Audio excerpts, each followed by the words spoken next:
لگتا ہے تو ظلم کا مریض ہے، تو جبر کا مریض ہے۔ تڑپتا رہا، سسکتا رہا۔ ایک وقت وہ بھی آیا کہ گھر والوں نے کمرے میں بند کر کے تالا لگا دیا، دیوار سے ٹکرے مارتا۔ او بھائی، جو گناہوں کے بیمار ہوتے ہیں انہیں شفا نہیں ہوتی، جو ظلم، جبر، بربریت کے بیمار ہوتے ہیں انہیں سکون قلبی میسر نہیں آتا۔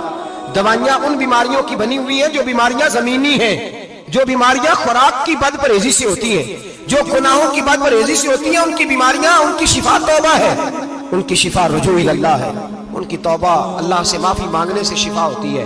حجاج جب مرنے لگا تو بلایا، یہ رنگ بھی ذرا ملاحظہ کیجیے گا، 2-4 قریبیوں کو بلایا۔ پتا ہوتا ہے نا اپنے کرتوتوں کا آدمی کو، پتا سارا ہے سردار مفتی ہے، پتا ہوتا ہے سارا۔ بلا کے کہنے لگا جب میں مر جاؤں تو مجھے رات کو دفن کرنا۔ کیوں بھائی، عورت ہے؟ کہنے لگا نہیں، رات کو دفنانا۔ ٹھیک ہے، رات کو دفنا دیں گے۔ پھر کہنے لگا جب صبح ہو جائے تو صبح ہونے سے پہلے پہلے میری قبر زمین کے برابر کر دینا، نشان مٹا دینا۔ کہا وجہ؟ تو کلمہ پڑھتا ہے، حضور کا حکم ہے کہ قبر کم از کم ایک بالش، ایک گٹ اونچی ہونی چاہیے زمین سے کم از کم، تو تیری قبر مٹا دے، وجہ؟ پتا ہوتا ہے اپنے ظلموں کا۔ کہنے لگا مجھے پتا ہے لوگ میرے مرنے کے بعد میری قبر بھی نہیں چھوڑیں گے، دنیا میں تو میرے جبر کی وجہ سے کوئی آ نہ سکا، لیکن میری قبر بھی لوگ جنازوں میں باتیں شروع کر دیتے۔ جنازوں میں نے ایسی بھی داستانیں سنی ہیں کہ کوئی مرا تو لوگ جوتوں کا ہار قبر پہ ڈالا ہے۔ نہیں بھائی، تو جب زندہ تھا تو تیرے جبر ظلم کی وجہ سے نہیں کو بول سکا۔ ایک تو ایک قیامت میں حساب ہوگا، یہاں دنیا میں حساب ہونے لگتا ہے۔ اتنی لمبی زبانیں لوگوں کی لٹک کر مرتے وقت باہر نکل آتی ہیں۔ دعا کریں، جمعہ ہے، اللہ تعالیٰ ایمان کی موت عطا فرمائے۔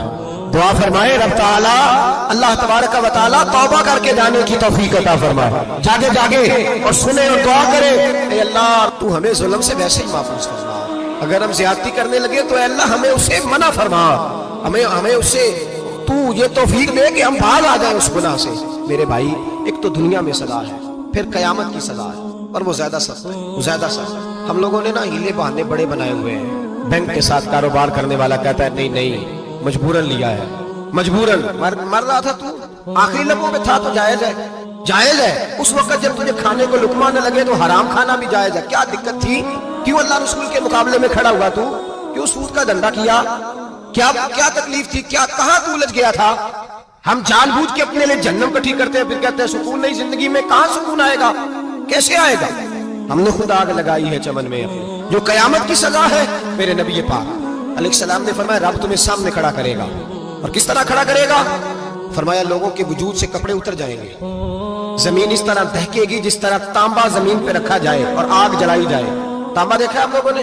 یہ بھی گرمی گزری ہے نا، تو فرش پر جب سورج پڑتا تھا تو ننگے پاؤں چلا نہیں جاتا تھا۔ صحیح کہہ رہا ہوں؟ ننگے پاؤں، بچے کا پیر زمین پہ لگتا تو چیخ اٹھتے، کہتے وہ جل گیا پیر، حالانکہ یہ فرش دنیا کے۔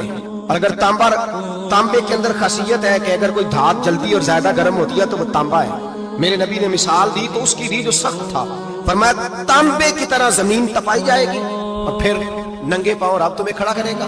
آج سورج کی پشت تمہاری جانب ہے، قیامت میں منہ تمہاری جانب ہوگا۔ نیزہ آپ نے دیکھا ہوگا، نیزہ ہوتا تھا، فرمایا یہ جو تم نیزے دیکھتے ہو صرف 1.25 نیزے کے برابر سورج قریب آ جائے گا، اور پھر اللہ تمہیں سامنے کھڑا کر کے تم سے سوال جواب کرے گا۔ اور حضور نے کہہ دیا ہے تو اب کسی نعت خواں کے کہنے سے بات بدل سکتی، کسی پیر کے کہنے سے جملہ بدل سکتا، کسی خطیب کے کہنے سے فکر نہ کرنا وہ سامنے جنت پڑی ہے، اب بات بدل سکتی۔ خدا کی رحمت پر بھروسہ رکھنا ضروری ہے، نبی پاک کی شفاعت کی امید رکھنا، بولیے، لیکن جو حضور نے بیان کیا ہے اس کو ماننا بھی یہ بھی ضروری ہے۔ میرے نبی پاک نے فرمایا اللہ تم سے حساب لے گا اور اللہ پوچھے گا، تم نے جواب دینا ہے۔ حضور کس شے کا؟ فرمایا جو پہنتے ہو اس کا جواب نہیں دینا، جو کھاتے ہو اس کا جواب نہیں دینا، جو اللہ کے راستے میں دیتے ہو اس کا جواب، باقی ہر شے کا جواب دینا ہے۔ ادھر جو پلاٹ ہے اس کا بھی جواب دینا ہے، اور جو بچوں کو پیسے بتائے ان کا بھی جواب دینا ہے، جو چھپائے ہیں ان کا بھی۔ ثم لتسألن یومئذ عن النعیم، جو کمیٹی اپنے محلے میں ڈالی ہے اس کا بھی جواب دینا ہے، جو سسرال کے علاقے میں ابا جی سے چوری ڈالی ہوئی ہے اس کا جواب بھی، سب کا جواب دینا ہے، تمام حساب کتاب۔ اور اللہ فرماتے ہیں میں سامنے کھڑا کر کے ہر سوال کا تجھ سے جواب، تجھے ہر سوال کا جواب صاحب۔ اچھا یہ جو بڑے لوگ تھے وہ حساب سے ڈرتے تھے، ہم چھوٹے لوگ ہیں ہم حساب سے ہم نہیں ڈرتے، ہم کہتے ہیں دیکھی جائے گا۔ بڑے لوگ جو تھے وہ حساب سے، حضرت ابوبکر صدیق دعا کرایا کرتے تھے، دعا کرو اللہ مجھ سے حساب نہ پوچھے۔ حضرت عمر فاروق رضی اللہ تعالیٰ عنہ اپنے بیٹے سے کہتے تھے بیٹا اپنے باپ کے لیے رحمت کی دعا کرنا، میں درگزر والا ہوں, میں حساب والا کوئی نہیں. بڑے لوگ ڈرتے تھے, بڑے لوگ. حضرت عثمان غنی قبر پہ کھڑے ہوتے تھے تو داڑھی آنسوؤں سے بھیگ جاتی. غلام کہتے ہیں حضور 3 دفعہ نبی پاک نے آپ کو جنت کی بشارت دی, 3 دفعہ بشارت دی ہے, تو آپ کیوں اتنا روتے ہیں؟ عثمان غنی فرماتے جس رسول نے مجھے جنتی کہا ہے اسی محبوب نے مجھے فرمایا تھا عثمان قبر آخرت کی منزلوں میں سے پہلی منزل ہے. اور آپ فرماتے میرے تو کمرے میں دیا گل ہو جائے تو مجھے ڈر لگتا ہے, اس میں تو مکمل اندھیرا ہے. آپ فرماتے کھڑکیاں بند ہو تو دم گھٹنے لگتا ہے, اس کو تو دروازہ ہی کوئی نہیں, روشن دان تک نہیں. بھائی جو بڑے تھے وہ ڈر رہے تھے. مولا علی شیر خدا نماز کا وضو کر کے کانپتے تھے, کانپتے. علی آپ مرحب کے سامنے نہیں کانپے, خیبر کا دروازہ اکھاڑتے نہیں کانپے, بدر احد خندق حنین اور خیبر میں نہیں کانپے, تو یہاں آپ فرمانے لگے مالک کے سامنے جاتے ہوئے ڈر آتا ہے. بڑے لوگ کانپتے تھے, بڑے لوگ. آج کون سا جمعہ ہے؟ سارے بولیے. حالانکہ یہ اگلے سال دوبارہ آئے گا, ہمارا نہیں پتا کہ ہم ودا ہو جائیں گے کیا بنے. یہ کون سا جمعہ ہے؟ آیا جمعہ تو آئے ہم آج ایک فکر لے کر کے جائیں, ایک سوچ. جہاں روز رات کو بیٹے کی ٹینشن, بیٹی کی ٹینشن, بھائی کی ٹینشن, پوتے کی ٹینشن ہوتی ہے نا, ایک ٹینشن اور اپنے آج ایک ٹینشن بڑھا لو, قبر کی ٹینشن پیدا کر لو, قیامت کی تھوڑی سی فکر کر لو, تھوڑی سی, ایک لمحے کے لیے صحیح تھوڑا خیال پیدا کرو. حضرت حسن بصری نام سنا ہوا ہے نا, یہ حضرت علی کے شاگرد تھے, نبی پاک کے گھر میں آ جاتے تھے کئی دفعہ, بچے تھے جب. حضرت حسن بصری تابعی ہیں, فرماتے ہیں خانہ کعبہ میں عمرہ کرنے گیا, طواف کعبہ کر رہا تھا تو بڑا عجیب منظر ہوا, رات کی تنہائی ہوئی. اس وقت کئی دفعہ طواف بند بھی ہوتا تھا, اس لیے کہ رش کم ہوتا تھا تو رات کو سب سو جاتا تھا. کہتے ہیں رات ذرا گہری ہوئی تو لوگ اپنا اپنا خیمہ لے کے جاتے تھے. اب تو ہوٹل ہے نا تو خیمے لگتے تھے, لوگ خیمہ لے کے جاتے تھے, جہاں جگہ ملتی تھی خیمہ لگا کے رہتے تھے. فرماتے میں رات کو سویا خیمے میں, ایک دردناک آواز آئی, میٹھی ہے دھیمی ہے پر درد بڑا ہے. کوئی رونے والا رو کے کہتا ہے اللہ حساب قیامت میں مجھ سے نہ لینا, اے اللہ تنہائی میں جتنا مرضی حساب لینا پر لوگوں کے سامنے نہ لینا. اور پھر کہتا ہے اے اللہ فضل تو تب کرے جب تو میرا حساب پوچھے ہی نہ. پھر چند منٹ گزرے تو پھر وہ رونے لگا, میرے کانوں میں آواز آئی, کہنے لگا اے اللہ حساب تو ان کا لیا جاتا ہے جو حساب کے قابل ہوتے ہیں. اعلیٰ حضرت کہتے ہیں نا رضا سے تو کیا حساب لے گا, رضا بھی کسی حساب میں ہے. اے اللہ میں قابل نہیں, مجھ سے حساب نہ لینا. کہتے تھوڑی دیر گزری تو پھر وہ رونے لگا, پھر ذرا سانس سنبھلے تو پھر کہنے لگا اے اللہ میں تو لوگوں کو کوئی بندہ حساب پوچھ لے تو نہیں دے سکتا, میں تجھے کیسے حساب دوں گا. پھر تڑپنے لگا. کہتے تھوڑی دیر گزری تو پھر ایک لفظ انہوں نے کہے رونے والے نے, کہنے لگے اللہ دیکھ تیرے محبوب کا فرمان ہے جو معافی مانگے تو اسے معاف کر دیا کرتا ہے. اے اللہ میں معافی مانگنے آیا ہوں اور مسجد نہیں آیا, میں کعبۃ اللہ ہی آ گیا ہوں. کہتے ہیں وہ اتنا روئے کہ چیخ آئی ان کی, اور جب دھڑام سے کوئی زمین پہ گرا تو میں پریشان ہوا کہ اب تو بے ہوش ہو گیا. فرماتے ہیں میں زور سے اٹھا فٹافٹ اور اس شخص کی طرف بڑھا. میرے دل میں خیال ہے کوئی گنہگار ہے بیچارہ, تو چلو میں بھی دعا کرتا ہوں, اس کو کہتا ہوں بیٹے فکر نہ کر, اللہ تیری مدد کرے گا. فرماتے ہیں میں گیا اس نیت کے ساتھ کہ میں کہوں گا چلو اٹھو تم بھی دعا کرو, میں بھی کرتا ہوں, اللہ ہم سے حساب نہ پوچھے. کہتے میں گیا تو وہ شخصیت بے ہوش پڑی تھی, کالے سیاہ بال ان کے چہرے پہ بکھرے ہوئے تھے. کہتے لوگوں جب میں نے زلفیں ہٹائیں چہرے سے تو میرا وجود کانپنے لگا, آسمان ٹوٹ پڑے گا, زمین پھٹ جائے گی, ستارے بکھر جائیں گے, آگ بہ جائیں گے سمندر. فرماتے ہیں میری چیخیں نکل گئی, یہ کوئی گناہگار تو نہیں, یہ تو حضرت فاطمہ کے پوتے امام زین العابدین ہے, یہ تو امام حسین کا وہ بیٹا ہے جو کربلا میں تنہا بچے تھے. فرماتے ہیں میں امام کا چہرہ دیکھا تو بھاگ کے آیا, اور میں نے اپنی داڑھی ان کے پیروں کے ساتھ مس کی, اور میں نے کہا حضور اٹھیے. امام اٹھے تو میں نے کہا شہزادے تیرے تو اشارے سے اللہ کئی گناہگاروں کو بخشے گا, تیری تو دعا سے اللہ بخشے گا, یہ کیا کر رہے ہو؟ تو امام زین العابدین کہنے لگے حسن بصری ادھر آ یار, ادھر آؤ بزرگو, میرے دادا کے پاس رہنے والے ہو, میں نے نا آج ہی سنا ہے کہ اس کا عذاب بڑا سخت ہے, آؤ میرے لیے دعا کرو, اللہ پاک مجھ سے حساب نہ پوچھے. کہا حضور نہ کریں. اب فرمانے لگے تجھے نہیں پتا کچھ چیزیں ایسی ہیں کہ رب نے اگر حساب پوچھا تو میں واقعی جواب نہیں دے پاؤں گا, چل کر میرے لیے دعا. کہتے میں نے ہاتھ باندھے, حضور میں نہیں کرتا, اٹھا کہہ. فرماتے میں نے ہاتھ اٹھائے, میں نے کہا اللہ تیرے رسول کا شہزادہ ہے, یہ تیرے رسول کا شہزادہ یہ کہہ رہا ہے تو فضل کا. وہ بھائی جو بڑے تھے وہ تو تڑپتے تھے, سسکتے تھے. وہ علی ہیتی کہتے خانہ کعبہ میں پتھر پہ سر رگڑ رگڑ کے کوئی بوڑھا کہہ رہا تھا اے اللہ اول تو حساب نہ لینا, اور اگر لینا تو مجھے اندھا کر کے اٹھانا, میں تیرے نیک بندوں کے سامنے شرمندہ نہیں. اقبال رو پڑے, اقبال کچھ لوگوں نے لکھا ہے یہ آخری ربائی ہے ڈاکٹر اقبال کی, آخری. اس کے بعد شاید اس نے کلام نے کچھ سیرت نگاروں کا خیال ہے اقبال مدینے کی طرف منہ کر کے کہنے لگے تو غنی ازہر دو عالم من فقیر، اللہ تو غنی ہے میں تو فقیر ہوں، روز محشر عذر ہائے من پذیر، اے اللہ اول تو میرا کوئی عذر قبول کر لینا محشر کے دن، اور اگر نہ کرنا ہوا اگر تمہیں بینم حسابم نا گزیر، اگر ضرور ہی میرا حساب لینا ہے، اے اللہ اگر تو نے ضرور لینا ہے، اے اللہ اگر ضرور ہی لینا حساب، اول تو میرا عذر مان لینا، میری کمزوری پہ رحم کرنا، اے اللہ میرے بڑھاپے پر میری کمزوری پر رحم کرنا، اگر ضرور حساب لینا ہے از نگاہ مصطفیٰ پنہا بغیر، تو اے اللہ ذرا حضور کی نگاہوں سے اوجھل کر کے لینا، اے اللہ مجھے شرم آئے گی، میرے مصطفیٰ کریم فرمائیں گے میں تو تجھے ہر بات سمجھا کے آیا، ایک جگہ تیری رہنمائی کر کے آیا، تو کیسے عمل کا ذرا اوسل کر کے از نگاہ مصطفیٰ پنہا بغیر، ذرا حضور کی آنکھوں سے اوجھل کر کے سائیڈ پہ کر کے لینا، میں برداشت نہیں کر پاؤں گا۔ حضرت ابو علی ایتی کہتے ہیں بابے نے سر رکھا ہوا ہے اور کہتے ہیں اللہ مجھے اندھا کر کے اٹھانا، فرماتے ہیں میں گیا، میں نے کہا چلو میں دعا کرتا ہوں جا کے، فرماتے ہیں جب میں نے جا کے بزرگوں کی کمر پہ ہاتھ رکھا، ان کا چہرہ دیکھا تو یہ کوئی گناہگار تو نہیں، یہ تو بغداد کے پیر عبد القادر جیلانی ہے، یہ تو محبوب سبحانی غوث سمدانی ہے، یہ تو وہ شخص ہے جو قدم لگائے تو اللہ ولایت عطا کرتا ہے۔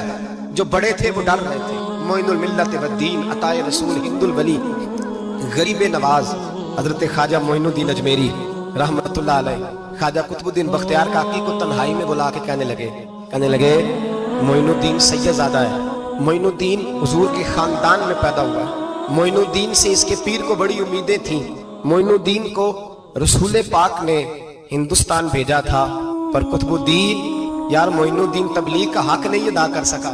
حضرت خواجہ قطب الدین کہنے لگے حضور 90 لاکھ تو مسلمان کر دیے، اور کیا حق تھا؟ فرمایا نہیں، جب تو تہجد کی نماز پڑھے نا بیٹا اپنے لیے دعا مانگنا تو خدا سے کہنا مولا میرے پیر کی کوتاہیاں معاف کر، وہ جس اعزاز کا تھا وہ کام نہیں کر سکتا، جو بڑے تھے ان کی تو باتیں بڑی تھی، یہ جو ہم چھوٹے آئے ہیں نا نئے ٹکٹیں دیتے پھرتے، ٹکٹیں، بے نمازی جاہل ان پڑھ بھی ٹکٹیں بانٹتا ہے لوگوں کو، تو بھی بخشا ہے تو بھی بخشا ہے، وہ 90 لاکھ لوگوں کو رائے حق پر لگا کے بھی کہتے تھے نہیں حق تو یہ ہے کہ حق ادا نہ ہوا، حق تو یہ ہے کہ حق کوئی شاہی پلے نہیں، ڈٹا ہوا کھڑا ہے مسلمان، ڈٹا ہوا، یہ حساب سنے۔ کسی نے حضرت ابو ہریرہ سے کہا کہ کوئی ایسی حدیث سناؤ جو آپ کو بھی بڑی محبوب ہو، حضرت ابو ہریرہ نے چیخ ماری، رونے لگے اور بے ہوش ہو گئے، پھر ہلایا پانی پلایا، اٹھے، کہا حضور بات کی تھی حدیث سنائے، پھر رونے لگے۔ ہمیں تو نہیں نہ رونا آتا، ہمیں تو تب آتا ہے جب بیٹا بات نہ مانے، ہمیں تو تب آتا ہے جب کاروبار میں نقصان ہو جائے، ہمیں تو تب رونا آتا ہے جب ہمارا کوئی دوست ہمارے بارے میں غلط بات کر دے، بے عزتی دنیا کی ہو۔ حضرت ابو ہریرہ 3 دفعہ ہوش آیا، 3 دفعہ روئے اور کہنے لگے عزیزو یہ وہ والی حدیث ہے کہ میں سوچتا بھی ہوں تو میں تڑپ اٹھتا ہوں۔ کہا کون سی حدیث؟ تو حضرت ابو ہریرہ کہنے لگے میں نے نبی پاک سے سنا ہے قیامت میں سب سے پہلے علماء کا حساب ہوگا، سب سے پہلے علماء کا، رب کریم فرمائے گا تمہاری دین کے نام پر بڑی موجیں تھیں، تمہارے بڑے پوسٹر چھپتے تھے، لائنیں بنا کے لوگ تمہارے ہاتھ چومتے تھے، لوگ تمہاری گڑی کو بھی چومنا اپنے لیے سعادت سمجھتے تھے، بتاؤ میرے رسول کے نام پر کھانے والوں کیا کر کے آئے ہو؟ عمل بتاؤ، عمل، موج بڑی کی نا تم نے، بتاؤ عمل۔ علماء عالم عرض کرے گا اے اللہ میں جگہ جگہ تیرے رسول کے دین کی بات کرتا تھا، میں قرآن کے درس دیتا تھا، میں راتیں بیدار رہ کے تیاریاں کرتا تھا، میں جو بن سکا کیا۔ رب فرمائے گا نہیں، تو نے تو اس لیے کیا تھا کہ لوگ تجھے پیر صاحب کہیں، مولانا صاحب کہیں، تیرے نعرے لگائیں، تو لگے نہیں پھر تیرے نعرے، پھر لوگوں نے لمبے لمبے القابات پکارے نہیں تیرے۔ حضور سید عالم علیہ السلام فرماتے ہیں پہلا حساب اس کا لے گا جو عالم کہلاتا تھا، رب پوچھے گا تجھے طاقت دی، ہمت دی، بولنے کی صلاحیت دی، اپنے فضل سے دی، بتا کیا کما کے آیا ہے۔ حضرت ابو ہریرہ روتے ہیں، کہتے ہیں میں بھی تو حدیثیں سناتا ہوں، میں بھی تو عالم ہوں، میرے پیچھے بھی تو لوگ بھاگتے ہیں، لوگوں بتاؤ اگر اللہ نے ابو ہریرہ سے پوچھا تو کیا جواب دے گا؟ اللہ فرمائے گا علماء کے لیے بخاری مسلم ہے، انہیں اٹھاؤ اور جہنم میں ڈال دو۔ امام غزالی فرماتے ہیں اگر کسی عالم کو سزا ملی تو سب سے سخت عالم کو ملے گی۔ دعا فرمائیں اللہ میرے جیسے لوگوں کو ہدایت کا رستہ عطا فرمائے، اور جو کہتے ہیں سمجھتے ہیں اللہ اس پر عمل کی توفیق عطا فرمائے۔